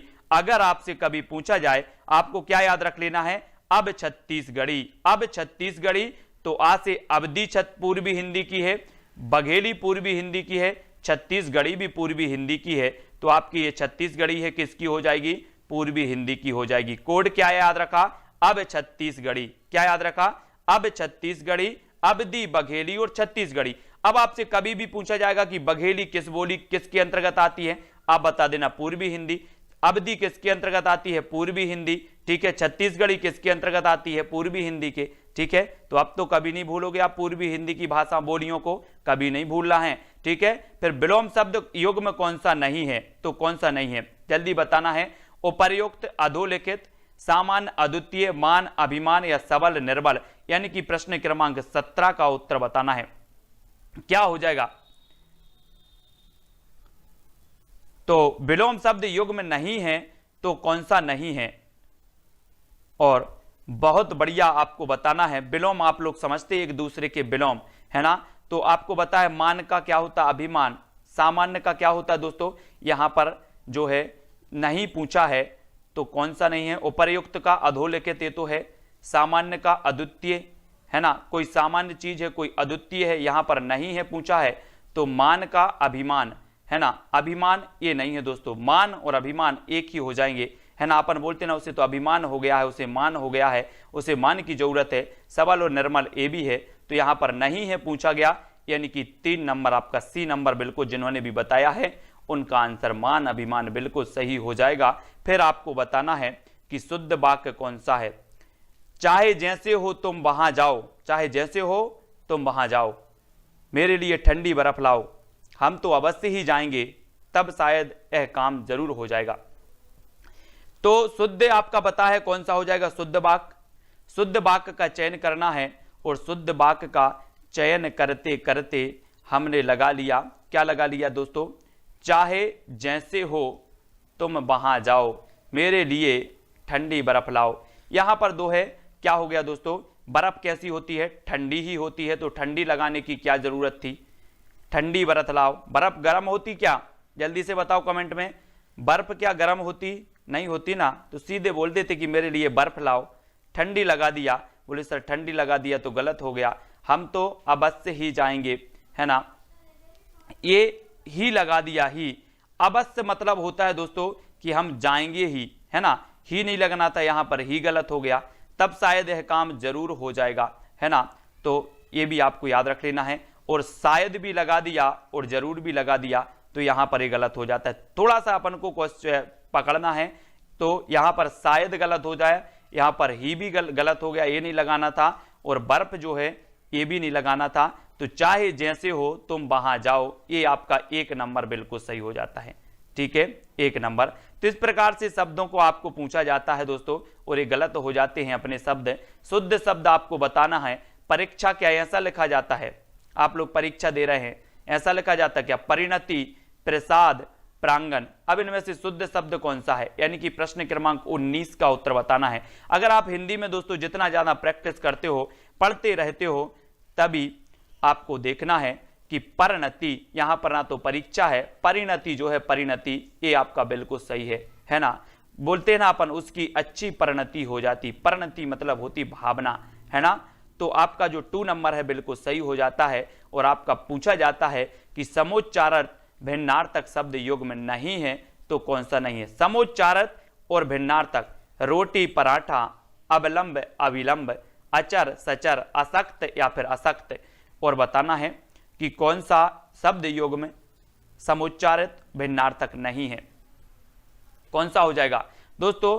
यहां पर दिया रोटी, पराठा, ये क्या है ना। उत्तर होगा आपका रोटी, पराठा। ठीक है। अवलंब, अविलंब ये समुच्चारित है, अचर, सचर है, असक्त, असक्त है। ठीक है, तो ये 3 तो हैं, बाकी 1 नंबर नहीं है। तो 1 नंबर में आप टिक लगा के बोल देना कि सर ये तो हमें पता था। तो 1 नंबर आपका बिल्कुल सही हो जाएगा। ठीक है, फिर दोस्तों बढ़ते हैं अगले प्रश्नों की ओर और निरंतर अभ्यास करते रहते हैं। अत्याधिक के लिए सही संधि विच्छेद को चुनिए। अत्याधिक, अत्याधिक का सही संधि विच्छेद क्या होगा? अति धन अधिक, अति धन अधिक, अत्याधन अधिक या फिर अति धन अधिक। तो क्या होगा? बड़े संभल के उत्तर देना, क्योंकि यहां पर वर्तनी संबंधी क्वेश्चन भी एक आपसे पूछ लिया गया। पहले तो देखो, एक क्वेश्चन में 2 क्वेश्चन पूछते हैं लोग, एक क्वेश्चन में 2-2 आकलन आपका कर लेते हैं कि आपसे वर्तनी संबंधी शुद्धि आती है कि नहीं आती, संधि आती है कि नहीं आती। ये 2-2 शब्द, 2-2 प्रश्न आपसे पूछ लिए जाते हैं। तो यहां पर देखो, ना तो आपका अत्याधन अधिक होगा, है ना, ना अति धन अधिक होगा, ना अति धन अधिक होगा। तो उत्तर क्या होगा? उत्तर क्या होगा? देखो यहां पर अधिक लिखा, यहीं पर कंफ्यूज हो गए बहुत सारे लोग। यहां पर अधिक लिखा और यहां पर अधिक लिखा, तो ये शब्दों को हमें पढ़ना है। अति धन अधिक यानी कि जो 4 नंबर है वो बिल्कुल सही हो जाएगा। ठीक है, डी नंबर आपका सही हो जाएगा। कुछ लोगों ने बता दिया अति धन अधिक, है ना। तो शब्दों पर हमें क्या करना है? मैं वो ही बोल रहा हूं कि व्यापम आपको 2 जगह कंफ्यूज करती है। सबसे पहले तो संधि पूछ लिया, फिर वर्तनी संबंधी दे दिया आपको, तो आप कंफ्यूज होकर गलत करते हो, वो लगा दो अति धन अधिक, है ना। मंत्रिमंडल का शुद्ध रूप कौन सा होगा दोस्तों? मंत्रिमंडल, बोले तेरा मंत्रिमंडल और मेरा कमंडल, है ना। तो इसको बताना है कि मंत्रिमंडल का शुद्ध रूप क्या होगा? मंत्रिमंडल, मनत्रिमंडल, मंत्रिमंडल, मांत्रिमंडल या फिर मांत्री। तो दोस्तों यहां पर देखो, मांत्री आया तो ये कट गया, मांत्री आया तो ये कट गया। अब देखो ये मनंत्री होता नहीं है, तो ये भी आपने काट दिया। तो उत्तर क्या हो जाएगा आपका? क्या हो जाएगा? ये मंत्रिमंडल। ठीक है, 1 नंबर आपका बिल्कुल सही हो जाएगा। अब दोस्तों उत्सुकता में उत्सुकता में नहीं रहना कि नहीं नहीं नहीं मुझे तो दिख गया मंत्रिमंडल, मंत्रिमंडल यही सही है। आपको अच्छे से करना है। ठीक है, फिर संचय के लिए सही संधि विच्छेद बताना है। संचय, संचय तो सन धन चय, सम धन चाय, सम धन चय या फिर सन धन चाय। तो देखो यहां पर चाय आ गया तो इसको भी कट गया, यहां पर चाय आया ये भी कट गया। अब 2 विकल्प आपके पास हैं, तो संचय का दोस्तों आपका सन होता नहीं है, है ना। कौन सा हो जाएगा फिर आपका उत्तर? सम धन चय, है ना। सम धन चय बराबर होता है आपका संचय, है ना। और संचय में मैंने आपको कई बार बताया है कि अगर प्रथम शब्द पर दोस्तों क्या आ जाए, ये बिंदी आ जाए, तो आप आंखें बंद करके लगा देना कि सर इसमें व्यंजन संधि है। कौन सी संधि? जैसे आपसे पूछा जाता है संसार, संसार में कौन सी संधि है ना। और संस्कार, संस्कार में कौन सी संधि है। ठीक है, ये आपसे कई बार पूछे जाते हैं, तो आपको याद रख लेना है कि अगर ये प्रथम शब्द पर बिंदी आ जाए तो व्यंजन संधि बंद करके आंखें लगा देना, और संचय में आपका हो जाएगा सम धन चय और बराबर हो जाएगी व्यंजन संधि। ठीक है, अंगूठा छाप मुहावरे का अर्थ निम्नलिखित वाक्यों में से क्या हो जाएगा? अंगूठा छाप, आप बोलते ना कि भैंस के सामने बीन बजाओ, सब ठीक है ना, भैंस के सामने बीन बजाने के बराबर होता है। तो याद रख लेना, ये अंगूठा छाप का भी आपको बताना है ना। अंगूठा छाप तो मृत्यु निकट आना, निरक्षर, किसी व्यक्ति के ईमान या चरित्र पर संदेह करना, देने से मना कर देना। तो क्या होता है, पहले ही आपको पता है अंगूठा छाप, जो निरक्षर व्यक्ति होते हैं वो क्या करते हैं, अंगूठा लगाते हैं। बोले सर अंगूठा है ना, अंगूठा, और ये निरक्षर हो जाएगा 2 नंबर, ठीक है, 2 नंबर निरक्षर बिल्कुल सही होगा। बिल्कुल सरल सा क्वेश्चन है। फिर आपसे पूछा जाता है अकस्मात का शुद्ध रूप कौन सा है। अकस्मात, आप बोलते हो कि यार उसकी मृत्यु अकस्मात हो गई, अकस्मात हो गई, वो बीमार तो नहीं था, अकस्मात हो गई, है ना। तो अकस्मात का शुद्ध रूप कौन सा होगा, देखो कैसा लिखा जाता है अकस्मात। अगर पहली दूसरी में आपने अच्छे से पढ़ा होता, ये बर्तनी को अच्छे से पढ़ा होता, तो ये अकस्मात वाली ये आज के दिन नहीं देखने होते, है ना। बोले सर अकस्मात इस प्रकार से लिखा जाता है क्या, अकस्मात ये तो लिखा ही नहीं जाता, काट दो। अकासतमात ये भी नहीं लिखा जाता, और अकहसमात ये भी नहीं लिखा जाता। तो थोड़ा सा अगर आप शब्द में थोड़ा सा वो करोगे, जोड़ दोगे, तो उत्तर अपने आप निकल के आता है कि अकस्मात इस प्रकार से लगाया जाता है, और ता में यहां पर हलंत लगता है, हलंत लग जाता है, वो अकस्मात आपका सही हो जाता है, ठीक है। फिर आग के लिए सही पर्यायवाची, दोस्तों ये आग वाला, ये आग पीछे नहीं छोड़ती, आप कोई भी एग्जाम दे लो, ये आग क्या नहीं छोड़ती, पीछा नहीं छोड़ती, इसको पढ़ लेना बहुत अच्छे से। तो बताओ जल्दी कौन सा पर्यायवाची है जो आग का पर्यायवाची, क्या पूछा है, आग का पर्यायवाची कौन सी पंक्ति सही है। अग्नि, अग्नि, अग्नि, तमी, है ना, अनिल, अनल, अनल, अनल। देखो अग्नि, अग्नि 3 में आया तो अग्नि तो हो गया, अनल, अनल, अनल, अनल 3 में आ गया तो अनल भी हो गया। अब यहां पर देखो कौन सा सबसे ज्यादा आया, बोले सर पावक और पावक, ये भी 2 जगह आया तो पावक भी हो गया। अब देखो अग्नि, अनल और पावक कौन से में दिया, तो आपने देखा कि अग्नि, अनल और पावक यानी कि 3 नंबर में दिया है। तो याद रख लेना, यहां पर 2 चीजें कंफ्यूज होती, मैं भी कई बार कंफ्यूज हुआ हूं दोस्तों। किसमें, मैं पढ़ लेता था कि अनिल मतलब वायु होता है और अनल मतलब अग्नि होती है ना। और तो ये मैं कभी कभी अनल का वायु कर देता था और अनिल का अग्नि कर देता था, लेकिन फिर मैंने कैसे याद किया, ट्रिक लगाई मैंने भी, यार ऐसे याद नहीं होगा इसको, है ना। याद तो हो जाता था लेकिन फिर भूल जाते थे। तो अनिल का मैंने कहा मेरा भाई एक अनिल है, और वो आग की तरह नहीं है, वो कैसा है, वायु की तरह है बिल्कुल, है ना, वो आग नहीं उगलता। तो मैंने अनिल का लगाया कि वो अनिल कैसा है, मेरा भाई वायु है, ठीक है। और अनल मतलब फिर ये अग्नि हो जाएगी, अग्नि। तो इसमें कंफ्यूज होते हैं हमेशा, मैं भी कई बार हुआ हूं, आप लोग नहीं होना, इसलिए मैंने आपको बता दिया है। आवट प्रत्यय से बना शब्द कौन सा है, आवती, मिलावट, आवंटी या फिर आवटी, यानी कि प्रश्न क्रमांक 7 का चयन करना है। आवट, है ना, तो देखो आवती में कोई आवट नहीं आ रहा, आवंटी में कोई आवट नहीं आ रहा, आवटी में कोई आवट नहीं आ रहा, तो आवट का जो बनेगा कौन सा बनेगा, मिलावट, है ना। तो मिलावट यानी 2 नंबर आपका सही हो जाएगा, प्रत्यय से बनेगा, ठीक है, मिलावट आपका बिल्कुल सही होगा। फिर अगला बढ़ते हैं दोस्तों, कर्कश का सही विलोम शब्द क्या होगा, कर्कश। मैंने आपको बताया था ना अभी कि मीठा मीठा बोल थारो काय बेगेड़े, वही आया। कर्कश नहीं बोलो, कभी कर्कश मत बोलो, मीठा मीठा बोलो, आनंद आएगा, जीवन को जियो कुछ अलग तरह, हटके जियो, है ना, हटके जीना है। कर्कश तो सभी लोग बोल लेते हैं, मीठा बोल के देखो, है ना, मजा आएगा। तो मधुर नहीं बोलते, है ना, और मधुर नहीं बोलते, और माधुर नहीं बोलते, तो कर्कश का जो विलोम होगा वो क्या होगा, मधुर। और मधुर बोला करो सभी लोग, बी नंबर आपका सही हो जाएगा, कर्कश का मधुर, बी नंबर, ठीक है। मधुर सही कर लेना, और सभी को मधुर मधुर बोलना है। और दोस्तों मीराबाई का जो काव्य रूप था, इनकी जो भक्ति भावना थी वो भी माधुर भाव की थी, माधुर भाव की। आपसे पूछा जाता है कि मीराबाई की जो भक्ति रस का जो क्या है, स्थायी भाव क्या है, तो आप बोलते हो ईश्वर विषयक रति, ईश्वर विषयक रति होता है भक्ति रस का स्थायी भाव, है ना।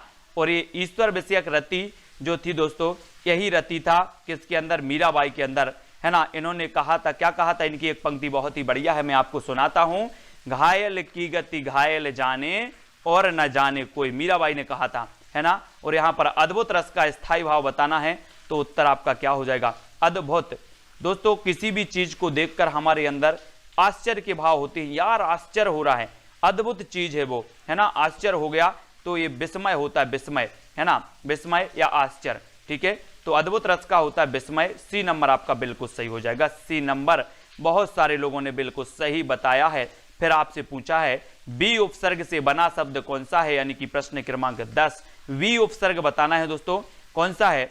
तो देखो ये उपसर्ग कहां लगता है, सबसे पहले तो ये देखो पहले लगता है। ठीक है, तो ये कभी में लगा नहीं, इसको काट दो। विराम में बी बड़ा आया तो इसको भी काट दो। अभी में लगा नहीं तो उत्तर क्या हो जाएगा, अपने आप तो निकल के उत्तर आ रहा है कि सर कभी में लगा नहीं, विराम में बड़ा बी लगा है, अभी में लगा नहीं, तो ये उत्तर हो जाएगा कौन सा, 1 नंबर विराम। और 1 नंबर आपका विराम उपसर्ग में बी आपका बिल्कुल सही हो जाता है धर्मेंद्र जी या तेंद्र जी। ठीक है, ये नंबर आपका बिल्कुल सही है।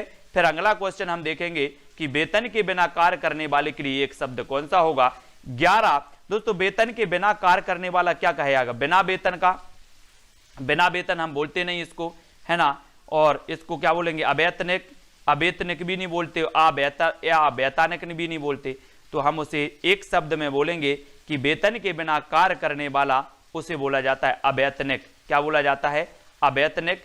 यानी कि आपका जो 2 नंबर है, बी नंबर है, वो बिल्कुल सही हो जाएगा। ठीक है, कॉमेडी तक, है ना, इसको याद रखना है। और ये अवैतनिक आपका बिल्कुल सही होगा। नर नारी में कौन सा समास है, नर नारी। अब आपको ही बताना है दोस्तों, मैंने आपको समास बताया था कि नर नारी, नर का विलोम क्या होता है, नर का विलोम होता है नारी। ठीक है, नर का विलोम नारी। तो आपको बताना है नर नारी में समास कौन सा हो जाएगा, ये दोनों में ही बता दो। समास आप कभी गलत करना नहीं दोस्तों, गलत करके जो भी आएगा उसका समझो कि उसकी खैरियत नहीं। मैंने समास को बहुत अच्छे से रोज मैं आपको पढ़ा रहा हूं, समास समास समास, और आप बोलोगे सर मेरा समास गलत हो गया, तो फिर काम भी गलत हो जाएगा। इसलिए नर और नारी, इसमें नर और नारी एक दूसरे के विलोम हैं, योजक चिन्ह आया और इसका अगर विग्रह करें तो नर और नारी आ जाएगा, तो और वाचक जो आ जाएगा। ठीक है, तो यहां पर द्वंद्व समास आपका बिल्कुल सही आंसर हो जाएगा। ठीक है, द्वंद्व समास। फिर आपसे पूछा जाएगा थोड़ा जानने वाला के लिए एक शब्द क्या होगा, थोड़ा जानने वाला उसे क्या कहेंगे, अल्पज्ञा, अल्पज्ञा, अल्पज्ञ या फिर अल्प बुद्धि। थोड़ा जानने वाला, देखो अल्पज्ञा ये कट जाता है, ये भी कट जाता है। अब दोस्तों 2 बचते हैं, 2 में आपका 50-50% चलता है, ये है कि ये है, ये है कि ये है, तो बताओ कौन सा है थोड़ा जानने वाला, उसे क्या कहा जाएगा एक शब्द में। और एक शब्द में आपका सही होगा क्या, ना तो अल्प बुद्धि कहा जाता है, उसे कहा जाता है अल्पज्ञ। अल्पज्ञ यानी कि जो 3 नंबर है वो आपका सही हो जाता है। ठीक है, 3 नंबर। फिर हाथों हाथ में कौन सा समास है, हाथों हाथ, तुम्हें बताना है। हाथों हाथ में द्वंद्व है, बहुब्रीहि है, तत्पुरुष है। अब देखो कैसे समझ में आएगा दोस्तों आपको, यहां पर बहुब्रीहि कोई तीसरा अर्थ निकल नहीं रहा तो बहुब्रीहि काट दो। ठीक है, तत्पुरुष इसमें है नहीं, ठीक है, इसको काट दो। कोई द्वंद्व इसमें हो नहीं रहा है तो इसको भी काट दो। फिर कौन सा उत्तर निकलता है, कौन सा निकल के आ जाता है, कौन सा निकल के आ जाता है, बोले सर हाथों हाथ में है अव्ययी भाव समास। जैसे आपसे अगर कोई पूछा जाए दिनों दिन, दिनों दिन, हाथों हाथ, है ना, ऐसे शब्द भी आते हैं दोस्तों, तो आपका अव्ययी भाव समास होता है, इसको भी याद रख लेना। ठीक है, जैसे हाथों हाथ आया, दिनों दिन आया, है ना, तो ऐसे अगर शब्द आते हैं जहां पर एक ही तरह के शब्द हों, वहां पर भी आपके क्या हो जाता है, अव्ययी भाव समास हो जाता है। और ए नंबर आपका बिल्कुल सही हो जाएगा। दोस्तों बहुत सारे स्टूडेंट को ऐप डाउनलोड नहीं करते बन रहा है, या फिर कर भी लिया है तो कोर्स भी नहीं देख पा रहे हैं। तो मैं आज उनको बता दूं कि ये जो सेल्फ स्टडी क्लासेस इस प्रकार से जब आप प्ले स्टोर से करते हैं तो ये आपका वेल जो है आइकन उसमें लगा हुआ है ना, तो इस प्रकार से सेल्फ स्टडी क्लासेस आपको सर्च करना है और ऐसे आइकन में आपको ऐप मिलने वाला है। ठीक है, तो दोस्तों हम देखें कि प्ले स्टोर में आपको इस प्रकार से दिखेगा ये सेल्फ स्टडी क्लासेस। ठीक है, ये प्ले स्टोर में आपको सेल्फ स्टडी क्लासेस का ऐप दिखने वाला है। ठीक है, ये इमेज उसमें डली है, ये आइकन, ये लोगो उसमें डला है। ठीक है, अब दोस्तों इसको इंस्टॉल करना है, यहां से आप इंस्टॉल करेंगे। ठीक है, अब इंस्टॉल करेंगे तो वहां पर आपको नंबर मांगेगा, जीमेल नंबर मांगेगा, तो आपको ओटीपी आएगा, तो आप रजिस्टर करके आगे बढ़ेंगे।